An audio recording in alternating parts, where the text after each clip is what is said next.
soso mawaƙi malam.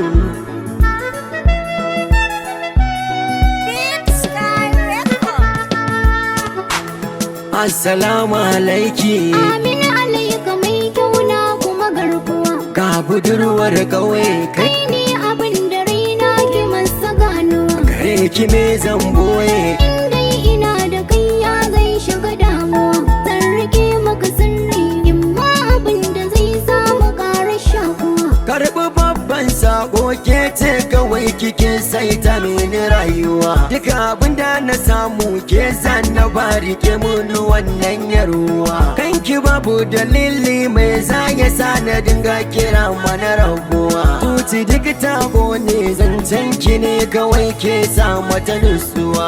Assalamu alaika kai ne nake kira zafi kuma mai gida. Rini ka zama dangi ba ka bari a hanya ta na bugar gada. Ni kai kadai zan aura jigo mu je gare ka na zan matar gida. Na sallama maka kaina komai ka so na yi maka bani da damuwa. Ashe tana sannata da gaskiya.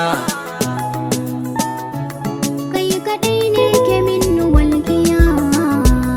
Duk abin da na samu kai dai nake bida na ga za ka ci moriya. Ka mu yi mini gurbi dukkan abin da bani da shi baki daya. Babu wadda ta kai ni samun masoyi baya yi mini wariya. Ina nishaɗi Allah fata ubangiji ya daɗa masa kariya. Ina da yara aljanna mai so da gaske ba ta sana hayaniya. Rayuwa da jarabta Allah yake wa bawa na shiga ba daya. Ina da jurar babu amma ba zan yi jurar taki ba gaskiya. Jin hakan zan sare shi zai zamo silar watsewar rayuwa. Gaskiya na gane kai ne abin da Allah ya yi mini na faɗo. Dole in miki waka in yo rawa gabanki da ƙari na faɗo. Mai nake son samu kai ne cikar muradi na kuma na haɗo. Dole sai na ta